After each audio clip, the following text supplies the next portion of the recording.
देखो, आज हम पोलराइजेशन शुरू करेंगे। तो सबसे पहले कुछ डेफिनेशन सीखेंगे कि अनपोलराइज लाइट क्या है, पोलराइज लाइट क्या है ना। पोलराइ पोलराइडर क्या होता है ना। एनालाइज़र क्या है, इन सब चीज़ों के बारे में। और कुछ देखो, जो आपने वेव में सीख रखा है उन सब का बेसिक्स हमको यहाँ पे यूज़ करना है। तो पहली चीज़, आप और अनपोलराइज लाइट या इसको हम ऑर्डिनरी लाइट भी बोलते हैं। जैसे होता क्या है कि जो लाइट है वो ये माना जाता है कि वो इलेक्ट्रिक फील्ड और मैग्नेटिक फील्ड दोनों का ऑसिलेशन है। But amplitude of electric field is much much larger than magnetic field. तो जो लाइट होती है इसका जो हम वाइब्रेशन मानते हैं वो मेनली हम इलेक्ट्रिक फील्ड का ही ऑसिलेशन मानते हैं। तो जब भी हम लाइट को दिखाएंगे यहाँ पर तो वो इलेक्ट्रिक फील्ड के ही फॉर्म में दिखाएंगे। अब जैसे मान लो, अब लाइट तो है ट्रांसवर्स वेव।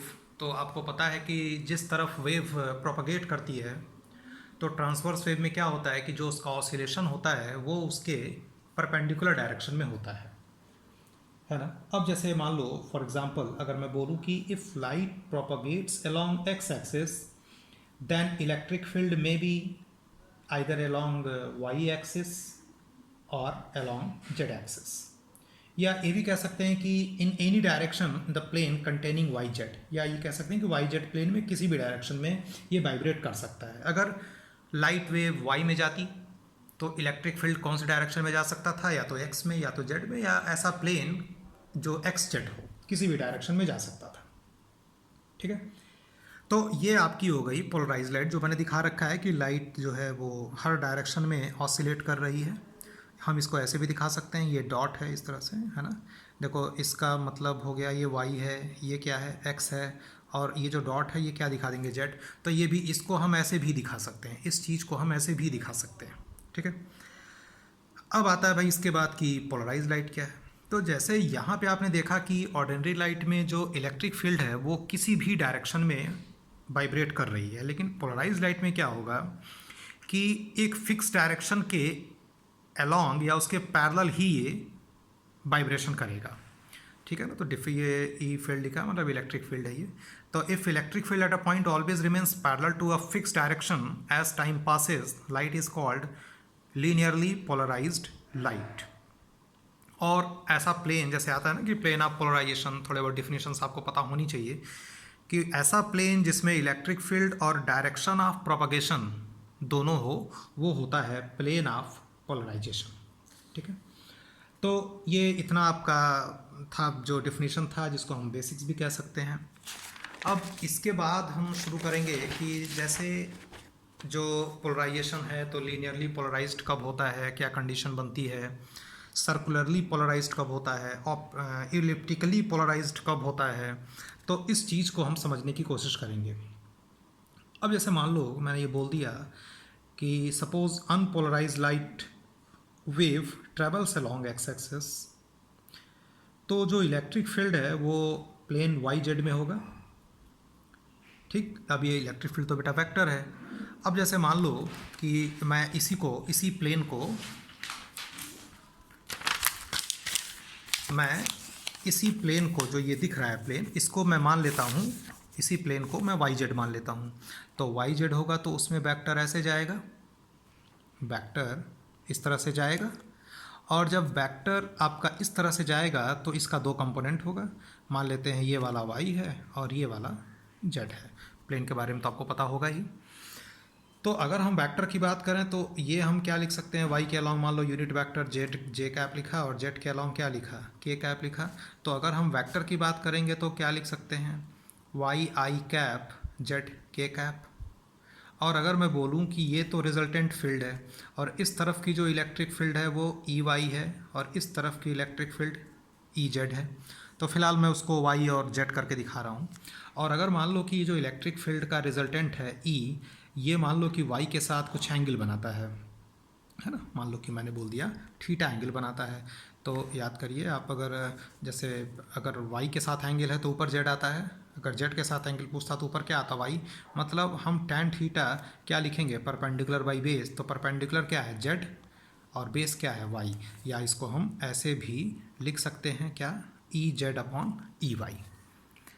अगर मान लो कि मैंने बोला होता कि जो अनपोलराइज लाइट है वो वाई डायरेक्शन में जेड डायरेक्शन में जा रहा है, तो इलेक्ट्रिक फील्ड कौन से प्लेन में होता, एक्स वाई में होता, तब हम क्या लिखते, तब ये एक्स वाई प्लेन अगर होता तो रिजल्टेंट ई होता, इस तरफ क्या लेते आप ई एक्स, इस तरफ क्या लेते ई वाई, और मान लो जो रिजल्टेंट है ये एक्स के साथ एंगल कुछ बना रहा है थीटा, तो टैन थीटा अगर एक्स के साथ है तो क्या लिखेंगे, पहले ऊपर वाई और नीचे क्या लिखेंगे ई एक्स। ये वेक्टर में भी आपको बताया था मैंने कि दो वेक्टर ए और बी, बीच का एंगल थीटा हो तो रिजल्टेंट आप क्या लिखते हैं, under root A square plus B square 2ab cos theta. और अगर ये वेक्टर ए हो, ये कोई वेक्टर बी हो, बीच का एंगल मान लो कि थीटा है, और अगर एंगल अल्फ़ा लिखते थे तो टैन अल्फ़ा क्या लिखते थे, अगर ए के साथ एंगल है तो B sine theta upon B cos theta plus A. और इस केस में दोनों में थीटा, ये जो एंगल है थीटा, ये पूरा एंगल ये 90 आ जा रहा है, तो 90 रख के आप यही वाली चीज़ मिलती है। ठीक है, तो इतना तो आपको वेक्टर के बारे में क्लियर होना चाहिए, और थोड़ा बहुत ट्रिग्नोमेट्री का चीज़ यूज़ करेंगे हम लोग। अब जैसे मैंने ये अब जो मैंने लिखा है यहाँ पे आपके नोट्स देख लेंगे इसको। जैसे मैंने बोला कि पोलराइज लाइट जो है एक्स डायरेक्शन में जा रही है, तो इलेक्ट्रिक फील्ड कौन से डायरेक्शन में जाएगी, वाई में और जेड में, तो मैंने ई वाई लिख दिया। चूँकि ऑसिलेशन की बात है, वेव की बात है, तो आप ऐसे ही लिखते थे साइन ओमेगा टी माइनस ई वन, मतलब वाई डायरेक्शन में जो मैग्नीट्यूड है वो क्या है E one, sign omega T minus K x plus five, और ई जेड क्या है ई टू, जेड डायरेक्शन में जो इलेक्ट्रिक फील्ड का मैग्नीट्यूड है वो क्या है E two sine omega T minus K X. तो आप देख रहे हैं ना कि वाई वाला जो है इससे लीडिंग है, कितने एंगल से, फाई एंगल से, है ना, यानी दोनों के बीच का फेज डिफरेंस क्या है, फाई है। अब हम एंगल निकालते हैं, तो जैसे अब यही चीज़ दिखाया ना यहाँ पे कि जैसे मान लो ये ई वाई इधर जा रहा है, ई जेड इधर जा रहा है, तो दोनों का रिजल्टेंट क्या है ई, तो ये एंगल बीच का एंगल मान लो इनका क्या है फाई है, पूरा एंगल जो फेस डिफरेंस होता है वही दोनों के बीच का एंगल माना जाएगा। तो ये जो एंगल है फाई, ये मैं बोल रहा हूँ कि जो रिजल्टेंट है, जो ये रिजल्टेंट है, सॉरी ये थीटा है, और ये एंगल पूरा एंगल फाई है। तो जो रिजल्टेंट है ये मान लो ई के साथ एंगल क्या बनाता है, ई वाई के साथ थीटा बनाता है, तो टैन थीटा आप क्या लिखेंगे, E Z upon E Y. ठीक है, तो ये सब बातें जो आप पहले सीख चुके होंगे। तो टैन थीटा मैंने लिख दिया E Z upon E Y, है ना, E Z upon E Y, ये मैंने लिख दिया इतना। ठीक, बहुत बेसिक चीज़ पढ़ा रहा हूँ, कोई नई चीज़ नहीं है इसमें। और चूँकि ये फाई जो है क्या कर रहा है, ये चेंज कर रहा है, टाइम के साथ साथ क्या होता है चेंज होता रहता है, तो थीटा भी चेंज होगा। तो जब तक थीटा चेंज हो रहा है, तो थीटा अगर चेंज होगा तो ये वैल्यू भी चेंज होगी, और चेंज होने का मतलब है कि अभी लाइट जो है वो अनपोलराइज्ड है। जब ये कांस्टेंट हो जाएगा तब बोलेंगे कि लाइट पोलराइज्ड है, जब ये वैल्यू कांस्टेंट हो जाए। अब देखो कैसे कर रहे हैं, तो उसके लिए कंडीशंस को सीखनी है।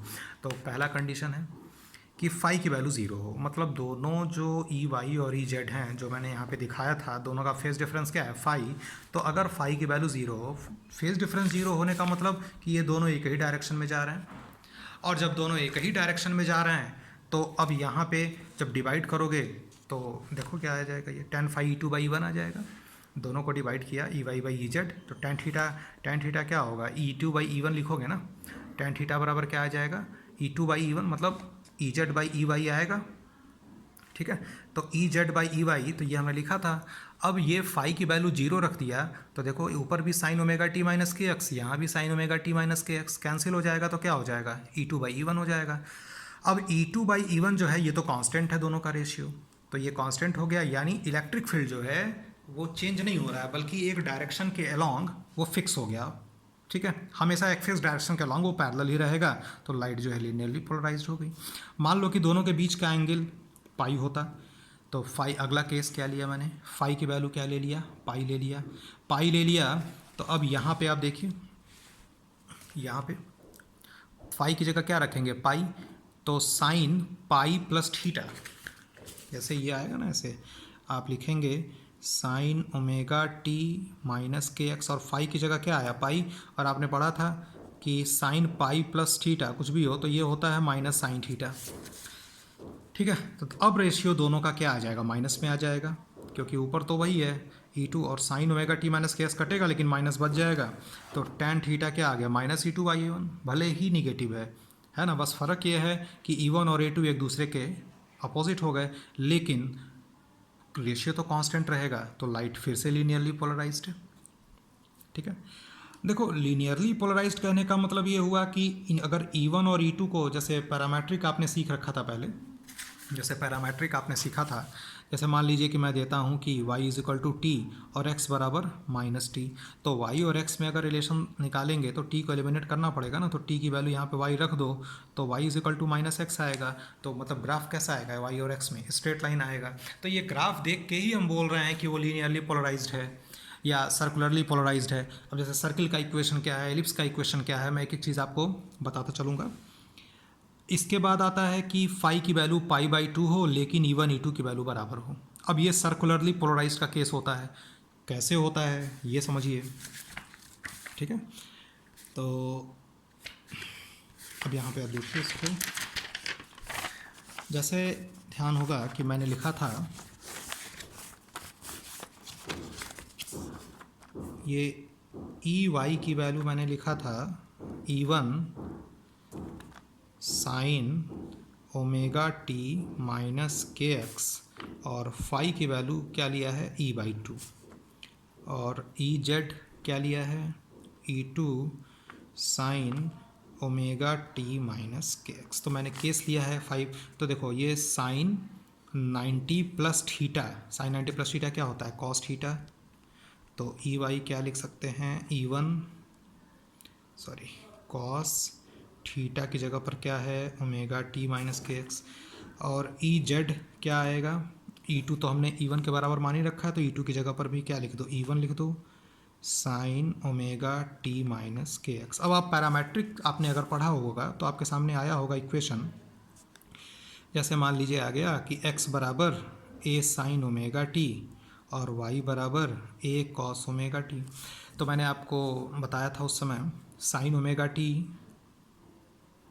क्या लिखेंगे यहाँ से x/a cos omega T y/a, और मैं बोला था दोनों को स्क्वायर करके जोड़ दो, तो sine square theta plus cos square theta 1 होता है, तो sine square omega T plus cos square omega T बराबर 1, और ये वैल्यू रख दो, तो X square by A square Y square by A square बराबर 1, तो X square plus Y square बराबर ए स्क्वायर। और ये किस तरह का इक्वेशन होता है, सर्किल का इक्वेशन होता है।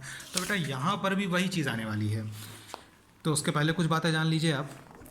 अब जैसे यहाँ पर tan थीटा आपने ये लिखा है ना, E1 और E2 की वैल्यू क्या है बराबर है, तो E1 और E2 जब बराबर है, ठीक है, तो ये तो कट जाएगा, और ये ऊपर जो आया ये साइन है और नीचे क्या आ रहा है कॉस है, तो साइन बाई कॉस क्या हो जाएगा tan थीटा। ठीक, तो ये tan थीटा बराबर क्या हो जाएगा tan omega T minus K x. फिर से देख लीजिए कैसे आ रहा है ये, जैसे EY की वैल्यू आई E1 cos omega T minus K X, और EZ की वैल्यू क्या आई E2 sine omega T minus के। EZ को EY से डिवाइड कर दो, EZ को EY से डिवाइड कर दो, तो E2 बाई E1 और साइन बाई कॉस क्या tan omega T minus K X, और ये तो बराबर था तो कट गया, और EZ बाई EY क्या लिया था हमने tan थीटा, तो tan थीटा की वैल्यू हो गई tan omega T minus K X, तो थीटा बराबर omega T minus K x. अगर मान लो ये पूछा जा रहा है कि भाई थीटा किस रेट से चेंज हो रहा है, तो D theta by D T निकाल लो, तो ये तो पूरा कांस्टेंट है, के एक्स तो 0 हो जाएगा, टी का 1 हो जाएगा डिफ्रेंशिएशन, तो क्या हो गया D theta by D T omega हो गया।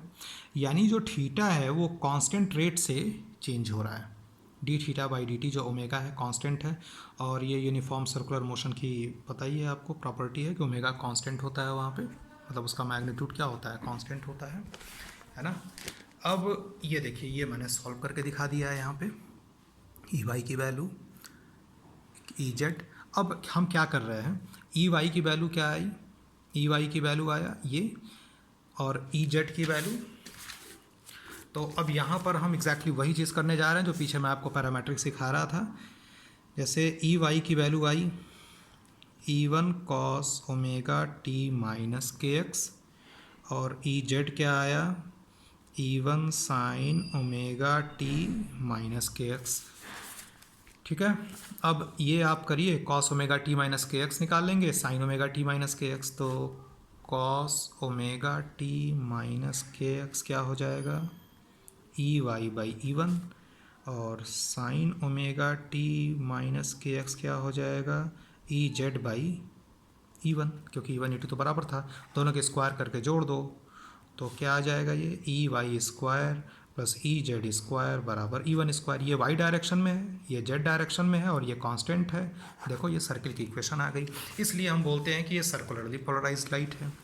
अब अगर दूसरा केस ले लें कि फाई जो है दोनों के बीच का एंगल पाई बाई टू ही है, लेकिन ई वन ई टू की वैल्यू बराबर नहीं है, तो इलेप्टिकली पोलराइज लाइट होता है। ये देखिए, ये इक्वेशन ई वाई ये आ गया, ई जेड ये आ गया, E two sine omega T minus K X. लेकिन जब इसको आप स्क्वायर करके देखेंगे, स्क्वायर करके जोड़ेंगे तो ऐसे आएगा, आप इसके देख लीजिएगा एक बार प्रैक्टिस करके। और देखो ये जो आ गया आपका, ये इस टाइप का आ गया, मान लो मैं इसको वाई बोल देता हूँ, वाई स्क्वायर, ये ई वन स्क्वायर की जगह क्या ले लिया, ए स्क्वायर। आप इलिप्स के सर्कल से इक्वेशन, इलिप्स के इक्वेशन से कंपेयर करिएगा, ये जेड स्क्वायर और ये ई टू स्क्वायर है, तो इसको मैंने मान लिया बी स्क्वायर बराबर वन, ये इलिप्स का इक्वेशन होता है। अब एक चीज़ और है, अगर ई वन की वैल्यू ई टू से ज़्यादा है, अगर E one greater than E two है, मैं यही बना दे रहा हूँ, if E one greater than E two, तो सर्किल इलिप्स आपका ऐसे बनता है, और अगर E two greater than E one हुआ तो ये ऐसे बन जाएगा। ठीक है, तो अभी इतना रहने देते हैं, बाकी अगले लेक्चर में।